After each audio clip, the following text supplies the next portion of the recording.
Spotting and stopping fake news. Facebook says it's developed a tool to give users more context on what they read, but admits it's not always easy to flush out fiction from fact. So, how do we deal with this modern-day reality, and where does it leave social media?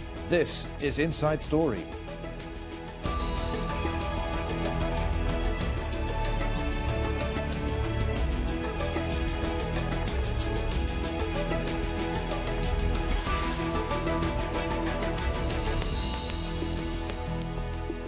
Hello, welcome to the programme. In Doha, I'm Adrian Finnegan. Fake news. There's no doubt it's become one of the key terms of 2017, brought into the spotlight after the US presidential election last November. It became clear that thousands of people were unintentionally sharing articles that were full of misinformation. The resulting paranoia led people to accuse even once trusted sources, including the New York Times, of carrying fake news. And social media is a core part of the problem. Facebook has finally decided to do something about it. It's testing a new feature called the I button. When clicked, it gives the reader more information about the article they're reading, the idea to give people context about their news sources so that they can decide if articles are from publishers that they trust and if the stories themselves are credible. Well, Facebook's come under attack for not doing this earlier. Critics say that the company has a responsibility to protect its users from fake news. But Facebook's chief security officer says it's not so simple. Alex Stamos tweeted on Saturday that lots of journalists have celebrated academics who've made wild claims of how easy it is to spot fake news and propaganda without considering the downside of training machine learning systems to classify something as fake based upon ideologically biased training data. An understanding of the risks of machine learning drives small c conservatism in solving some issues. Well, Facebook isn't the only tech company struggling to contain fake news. YouTube has changed its search algorithm to promote videos from mainstream news outlets instead of accounts that may serve up conspiracy theories. But it hasn't said how it deems an account credible. And YouTube's owner, Google, has started to identify and label fact-checked articles in the US and some European countries. It's also allowed people to report misleading content that shows up in its autocomplete search function or in the featured snippet that pops up above all of the other search results. And Twitter has also been criticised for allowing the spread of misinformation, but it's taken a very different approach to the issue. Twitter's Vice President of Public Policy wrote in a blog post in June that we cannot distinguish whether every single tweet from every person is truthful or not. We, as a company, should not be the arbiter of truth. So let's bring in our guests for today. They're all in London. Alistair Reid is a social media journalist at the Press Association who specialises in the spread of misinformation online. Sebastian Moss is technology reporter for Data Center Dynamics, and Tom Law is the Director of Campaigns and Communications at the Ethical Journalism Network. Gentlemen, welcome to you all. Alistair, let's start with you. What do you make of this Facebook I button initiative? Is it going to be enough to stop the dissemination of fake, malicious news on the platform? Well, it's an excellent start. I mean, having a button around stories which provides extra context is something which for a long time has been missing from Facebook. And people see stories in their feeds and they're not necessarily sure where it came from. They're not necessarily sure who wrote it. So that is an excellent start. But in my view, there is the problem that people, if they believe something, if they want to believe something, then no matter what amount of context, they're going to believe that and maybe dismiss the context that comes with it. So it's not that Facebook has grown too big too quickly to be able to control or to keep control of the material that's published on it? That is a part of it as well. I mean, it's not just a one-dimensional issue here. There are many factors in play which contribute to the spread of misinformation and false news or disinformation, whatever we want to call it. There are many things, and the fact of the platforms themselves and how they work and how we interact with people on there, that's a big part of it. The oversight that goes into these platforms in how content spreads around them is part of it, and also the actions of people outside of the platforms, of media organisations, of politicians, of individuals in their day-to-day life. These are all factors within how this spreads. But it is good, as we've been saying, that this new button has been added to address this. Sebastian Moss, is it possible to put the fake news genie back in the bottle now that it's out? No, I mean, it's never possible. You just need to look at journalists and how much they struggle to kind of work out what's true and what's not. And it's a daily battle. For Facebook, obviously, people are going to share what they want to share. You can do things like the I Initiative to raise some awareness, but at the end of the day, if people want to share something, they're going to share it. So what do you think Facebook should be doing then to make sure that a lot of this misinformation, this false fake news, doesn't get out there?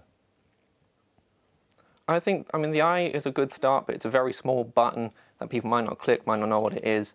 I think at the end of the day, you need a lot of people. They made $3.89 billion in profit in the last quarter, so they can afford a few people to be working, at least on the biggest news stories that are being shared, looking at them, seeing if they're false or not, and then flagging that with maybe a bigger, more visible icon. I was talking to Alistair about Facebook having perhaps grown too big too quickly. I mean, given the number of people that use it now, what is it, something like a quarter of the world's population? Surely you can never have enough humans, enough journalists looking at content to sift out the bad stuff, can you, with the amount of material that's published on the platform?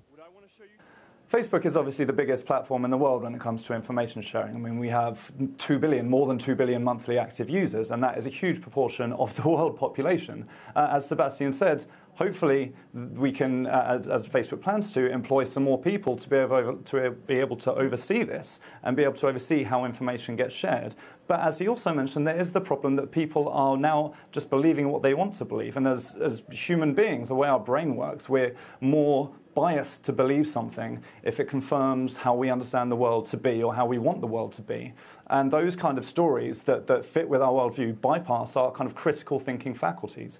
So we're often going to believe something no matter what fact checkers or journalists say. And it's, that sounds like a very pessimistic view on all of this. But what we need to do, in my view, is to, yes, have the context button, absolutely, but raise the importance and the value that people hold on the truth and on providing proof for what they're saying and on the negative aspects of lying. And online, especially on social networks and not just Facebook, a lot of those kind of social factors have disappeared.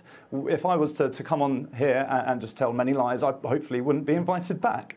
But online, in social networks, people get a thumbs up or a star as a positive reinforcement for spreading lies if it fits with people's worldview. And it also acts as a verification marker. So it is a very multifaceted problem with how those networks work in allowing this kind of false information to spread that journalists and real people are going to be able to help to a degree, but not in totality. OK, so we'll look at some of the ways in which perhaps that aspect of this problem can be solved in a moment. But Sebastian, do you agree with that this is more perhaps of a social problem than a technology problem? Yeah, I mean, at the end of the day, you are responsible for what you decide to read, what you decide to share, and what you decide to like. And there are some fake news stories that are highlighted as a fake news story that went viral, and they seem quite obvious as fake news stories. So we do need to work on ourselves and working out how to kind of control what we ingest.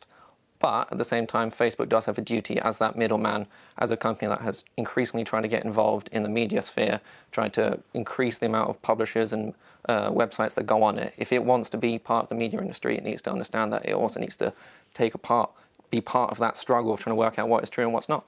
Tom Law from the Ethical Journalism Network. Should Facebook and other social media platforms and search engines be forced to give priority to information that is in the public good? Well, ideally they shouldn't be forced to. It'd be much better if they took that responsibility upon themselves. What we've seen recently in Germany are laws being created to fine Facebook, Google and others huge amounts of money for hate speech and fake news online. And that will probably result in both of those companies removing content hastily and actually having a chilling effect on freedom of speech. So self-regulation on an industry level and also on an individual level for those companies is what we need. And so far we've seen that without public pressure and without scandals such as the misinformation broadcast after the recent Las Vegas shooting, we have to find a way to address this. Now the argument's made that this is going to have a censoring effect on freedom of speech, I think is a bit of a false argument to make. When people go on Facebook to find out news about a terrorist attack or a breaking news story, they want to find accurate information. And the fact that it took so long for misinformation to be removed from their algorithm is very problematic. But what we need to know is how is it removed from the algorithm, what choices were made, under what guidelines.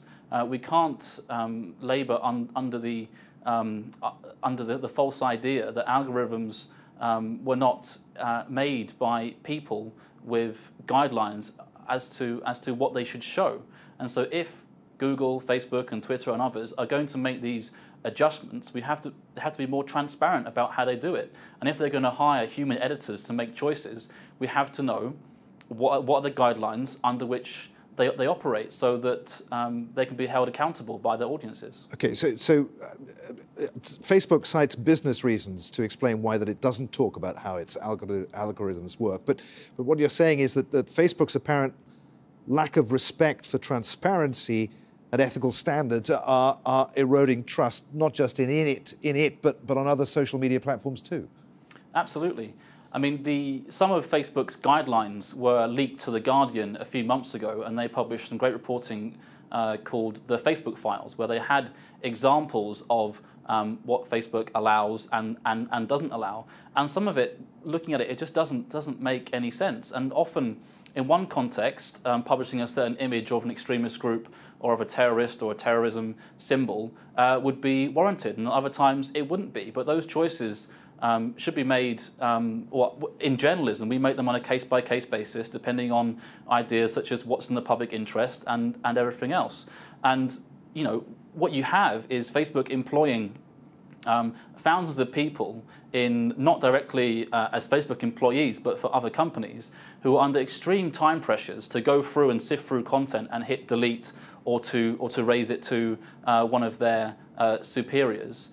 Based on very, very, basic criteria. Now, first of all, these should have been published so that journalists like us and others and civil society groups can have a real debate around what content is acceptable and what content isn't, and in what context. Otherwise, eventually, other social media platforms and others will have their guidelines leaked, and then the exposure that way. I would say it's much better from a PR point of view for these companies to get ahead of the game and have a much better engagement and a conversation with the journalist community and media community more widely. And the longer that they hide behind this idea of we can't talk about this because it's intellectual property, or you won't understand it because it's coding, or and these kind of arguments, I don't think it benefits them. I don't think it benefits consumers.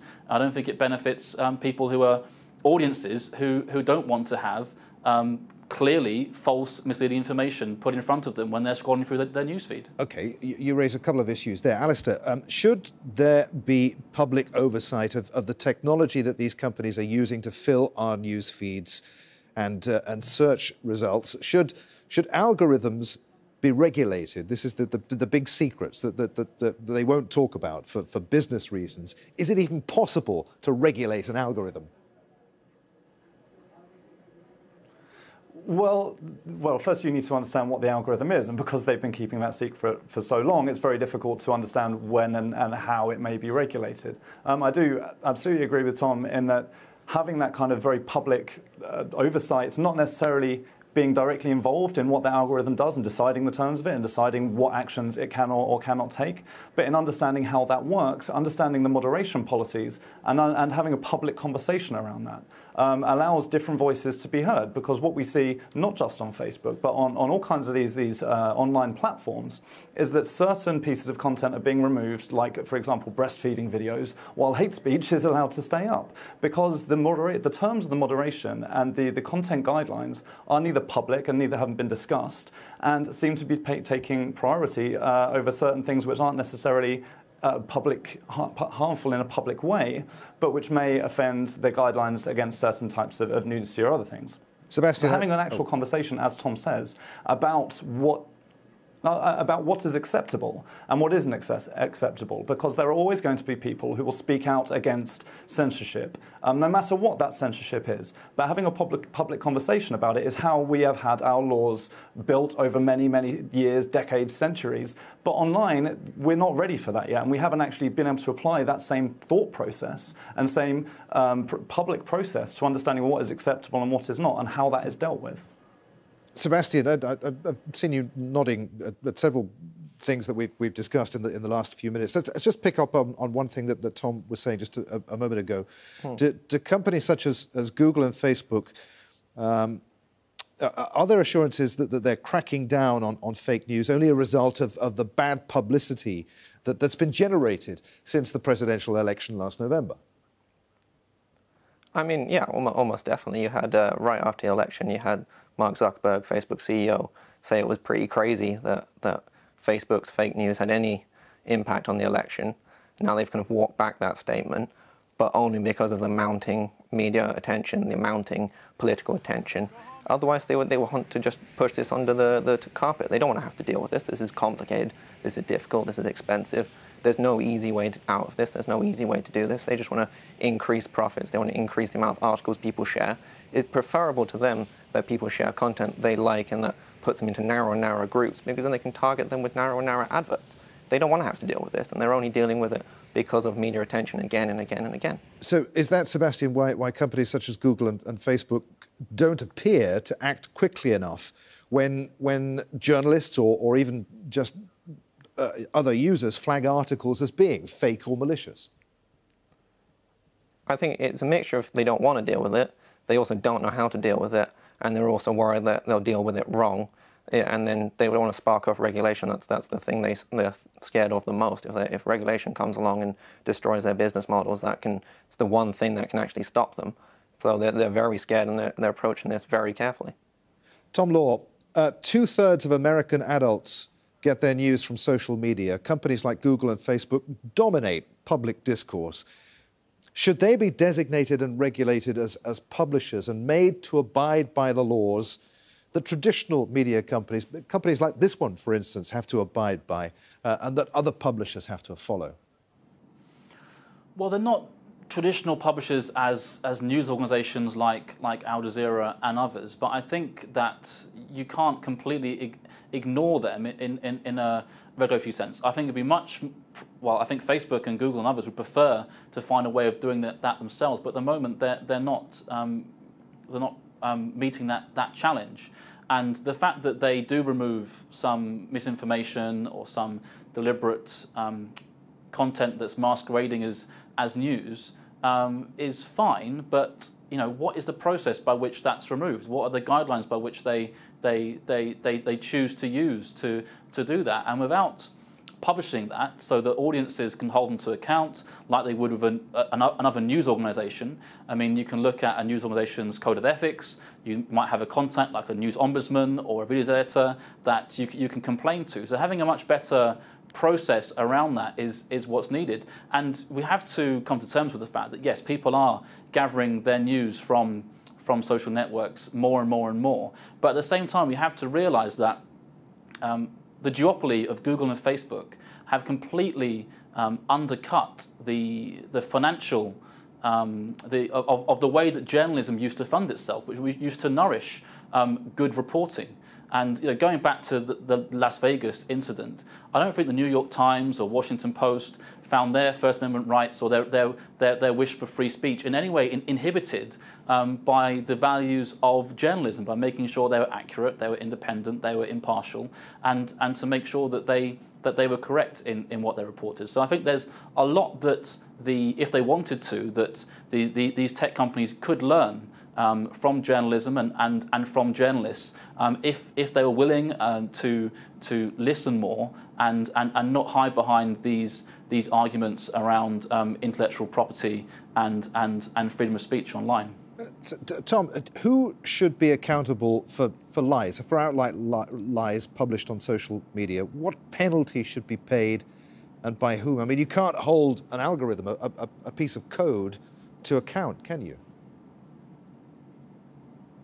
No, you can't, but often these algorithms are gained by people who know exactly how to make their results appear on top of Google or to feature on Facebook's newsfeed. You can do that by paying adverts, as has been much in the news recently about how they were used during the US election. So the people that publish that content in the first place must be highlighted, and it should be made very clear if they are purveyors of misinformation, or if they are more reliable outlets. Now, how exactly that's highlighted on Facebook and on Google, I know they are working on that. In terms of repercussions, I think we need to think very carefully about that. We don't want to have a chilling effect on freedom of speech and people's ability to communicate online. But I think it's very important that media consumers understand in far greater detail what they're consuming and what they can trust online. And that comes down to efforts of literacy, for media literacy, which I think is essentially important. We also have to ask ourselves as individuals, what are we doing to make sure that we're not sharing false information, that just because we agree with something, we don't just click like and click share. So it's a mixture of regulation on the individual level, on the industry level, and of companies themselves, which need to find answers to. All right, so Alistair, should society as a whole take more responsibility for people's gullibility when it comes to fake news? Should information literacy be taught in schools, for example, to ensure that people are more discerning and more critical of what they see and read online? Absolutely, 100%. That's something which should be taught in schools from a very early age, is how to dissect a piece of information or a piece of text and understand whether it's been sourced at all. I remember when I was at school in history lessons, you would look at primary sources and secondary sources and things like that to see whether something has been, or who wrote it, and what influences might be on their person when they wrote it. And if history has taught us anything, it's that skilled liars, when given a platform, can be very dangerous. And when people aren't bringing those intrinsic values of holding truth up and holding people to account for their words, that can have a very dangerous effect on society. So in terms of individuals taking responsibility, teachers teaching this in schools, politicians or whoever it may be, bringing in those kind of that education into society as a whole can only be a positive thing, in my view. All right. Are you saying that basically you have to change the behaviour of the audience to change the behaviour of anyone who's producing the fake news? Is that what you're saying? Well, I mean, the people who are producing... Well, I mean, if audiences are more discerning in what they view, then the fake news won't get shared as much. It will wither on the vine. It won't get... If people are more discerning about the information that they consume and they can spot mistruths much more readily, and there are the extra social repercussions of sharing false news, which happen in the real world, which don't necessarily happen online, then that misinformation won't travel as much. So yes, there should be repercussions on the people who share it. I don't think necessarily legal or legislative repercussions, because people can share misinformation accidentally. But it is on people and on individuals to be responsible for what they share. And as I said before, that is very difficult online. And when it comes to things like Facebook and Twitter and Google and everything else, there are positive reinforcements around sharing things which might not be true, but if they chime with people's views. And that acts, again, as a verification marker. If there are 500 thumbs ups or 500 little heart notes next to something which is a blatant lie, people might believe it because it's been viewed and shared so often. But we have to bring some of those social repercussions that happen in the real world back to the online world. And we can only do that together. OK, Sebastian, very briefly, because we're almost out of time. Do you agree with that? I actually believe in people's right to share things that are stupid, to be honest. I think if someone wants to share something that's not entirely true, they might share it in the belief that it's true. We shouldn't always expect everyone to have a full understanding of all the rights and wrongs of publishing and news. We can hopefully try and teach them. But at the end of the day, Facebook, in my view, should be paying to a third-party independent body that looks at this, looks at that algorithm and works out how to at least try and tackle some of the biggest offenders of this. All right. But to take it out on the people that are sharing these stories, I don't know. OK, really good to talk to you. Gentlemen, there we must end it. Thank you very much indeed. Alistair Reid, Tom Law and Sebastian Moss. And as always, thank you for watching. Don't forget, you can see the programme again at any time just by going to the website, aljazeera.com. And for further discussion, join us on our Facebook page, facebook.com/AJ Inside Story. And you can also join the conversation on Twitter. Our handle @AJ Inside Story. From me, Adrian Finnegan, and the whole team here in Doha. Thanks for watching. I'll see you again. Bye for now.